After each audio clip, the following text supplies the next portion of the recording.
Waalaikumsalam warahmatullahi wabarakatuh. Kami dari kelompok 4 akan mempresentasikan materi tentang monopoli pasar. Materi pertama akan disampaikan oleh rekan kita yaitu Agni.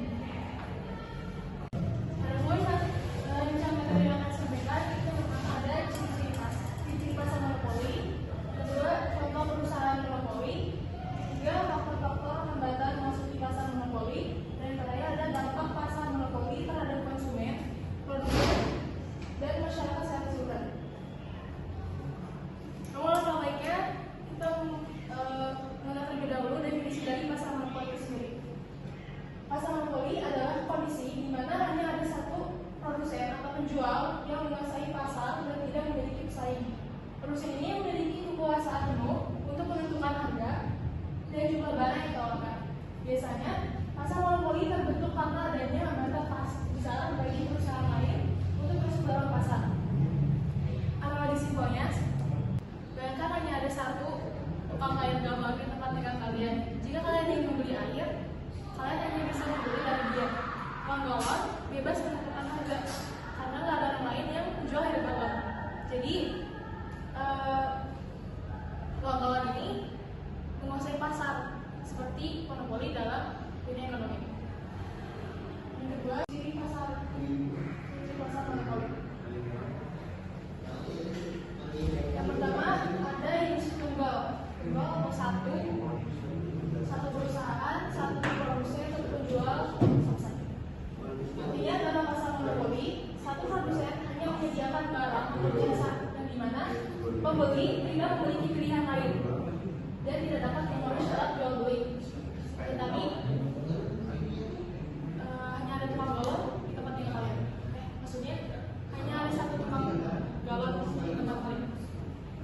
Yang kedua, tidak ada substitusi serupa. Artinya produk ini unik dan tidak dapat digantikan oleh produk lain. Yang ketiga ada penentu harga. Artinya perusahaan memegang kendali penuh atas harga pasar.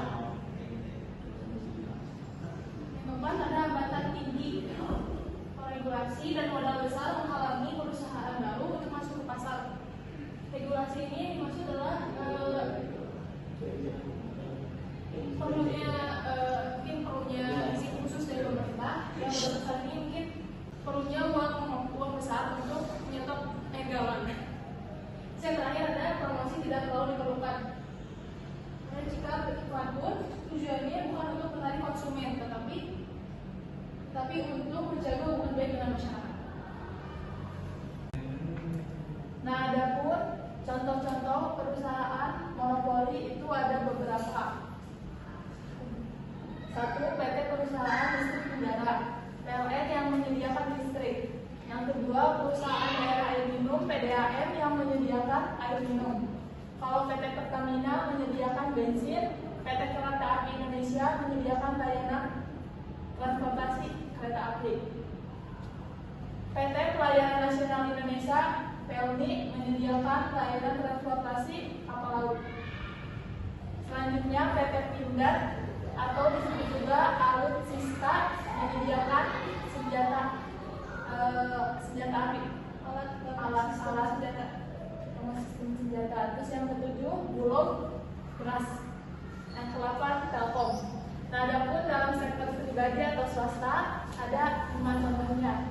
Yang pertama Google, yang kedua Microsoft, yang ketiga Meta, yang keempat Shopee dan Tokopedia, yang kelima Gojek atau Grab. Materi ketiga, faktor hambatan, akan dijelaskan oleh Saudara Agus. Hambatan memasuki pasar monopoli. Hambatan struktural: 1. Izin pemerintah, lisensi eksklusif dari pemerintah seperti pembatasan izin penyiaran radio dan TV di Indonesia, melindungi monopoli. 2. Modal besar, biaya awal tinggi, misalnya untuk instruktur telekomunikasi atau pembangkit listrik, menghalangi perusahaan baru. Teknologi khusus, monopoli sering menggunakan teknologi canggih atau paten kecepatan eksekutif seperti di industri farmasi. 4. Sumber daya terbatas, penguasaan atas sumber daya alam langka oleh monopoli membatasi akses bagi pesaing. Hambatan non struktural. 1. Regulasi ketat, aturan pemerintah membatasi jumlah perusahaan di pasar tertentu. Akses informasi, monopoli memiliki keunggulan informasi yang tidak dimiliki pesaing. 3. Kontrol pemerintah, kebijakan pemerintah yang mendukung perusahaan tertentu bisa membatasi persaingan. Lalu materi selanjutnya akan disampaikan oleh saudara Ade. Materi selanjutnya yaitu dampak pasar monopoli terhadap konsumen, produsen, dan masyarakat dan keseluruhan.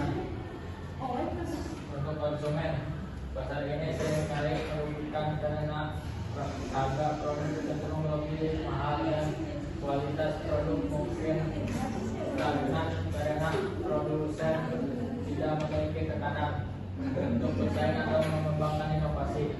Di sisi lain, bagi produsen, monopoli memberikan keuntungan yang signifikan karena mereka menguasai pasar dan memiliki risiko bisnis yang rendah.